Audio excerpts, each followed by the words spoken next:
মা মৃদু স্বরে হামিদকে ডাকছে, ওঠো বাবা, সাহারির সময় শেষ হয়ে যাচ্ছে। হামিদ হাই তুলতে তুলতে চোখ মুছতে মুছতেই বলল, মা, আজও কি রোজা? আমার তো এখনই অনেক ক্লান্ত লাগছে। মা হাসতে হাসতে বলল, রমজান শুধু উপবাস থাকার জন্য নয়, বরং ধৈর্য ও সংযম শেখার জন্য। তুমি কি জানো, রাসূল সাল্লাল্লাহু আলাইহি ওয়াসাল্লাম বলেছেন, রমজানের প্রতিটি ভালো কাজের সওয়াব বহু গুণ বৃদ্ধি করা হয়। হামিদ উৎসাহিত হয়েই, তাহলে আমিও ভালো কাজ করব। ইমাম সাহেব গম্ভীর কণ্ঠে বয়ান রাখছেন, প্রিয় মুসল্লিগণ, রমজান আমাদের শুধু এক মাসের জন্য ভালো কাজ করতে শেখায় না, বরং সারা বছর সেই শিক্ষা ধরে রাখার জন্য প্রশিক্ষণ দেয়। কেবল রমজানে নামাজ পড়বেন, তারপর ছেড়ে দেবেন?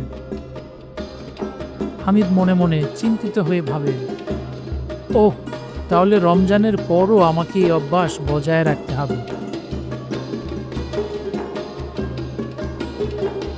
হামিদ খুশি হয়ে, মা, আজ ঈদ, নতুন জামা পরে খুব ভালো লাগছে। মা স্নেহমাখা কণ্ঠে, হ্যাঁ বাবা, কিন্তু তুমি কি জানো, ঈদের পরেও আমাদের রমজানের শিক্ষা মনে রাখতে হবে? হামিদ কৌতূহলী হয়েই বলে উঠল, মানে? মা বলল, তুমি কি কেবল রমজানে নামাজ পড়বে, দান সদকা করবে, ধৈর্য ধরবে?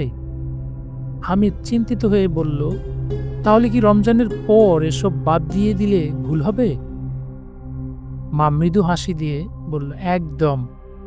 সত্যিকারের মুসলিম সেই যে সারা বছর রমজানের শিক্ষা ধরে রাখে।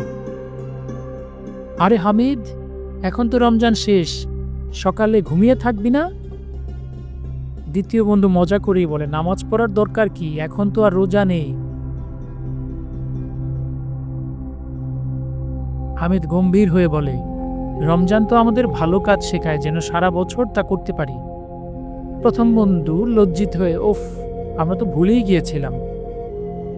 দ্বিতীয় বন্ধু বিবেকবোধ জাগ্রত হয়ে, তাহলে আমাদেরও নামাজ, কোরআন তেলাওয়াত আর ভালো কাজ চালিয়ে যাওয়া উচিত। হামিদ নিজের মনে উদ্দীপ্ত কণ্ঠে বলে ওঠে, হ্যাঁ, আমি সিদ্ধান্ত নিলাম, শুধু রমজানে নয়, সারা বছর নামাজ পড়ব, ভালো কাজ করব এবং ধৈর্য ধরব। রমজান শুধু এক মাসের জন্যই নয়, বরং আমাদের সারা জীবনের শিক্ষা। সারা বছর নামাজ, কোরআন তেলাওয়াত ও দান সদকা করা উচিত। আসল সফলতা হলো রমজানের শিক্ষা আমাদের জীবনে অংশ করে নেওয়া। আপনি কি রমজানের শিক্ষা সারা বছর বজায় রাখবেন? তাহলে অবশ্যই কমেন্ট বক্সে আমাদের সবার জন্য দোয়া করে যাবেন, যেন আমরা সবাই রমজানের শিক্ষাকে সারা বছর কাজে লাগাতে পারি। ধন্যবাদ সবাইকে। আসসালামু আলাইকুম।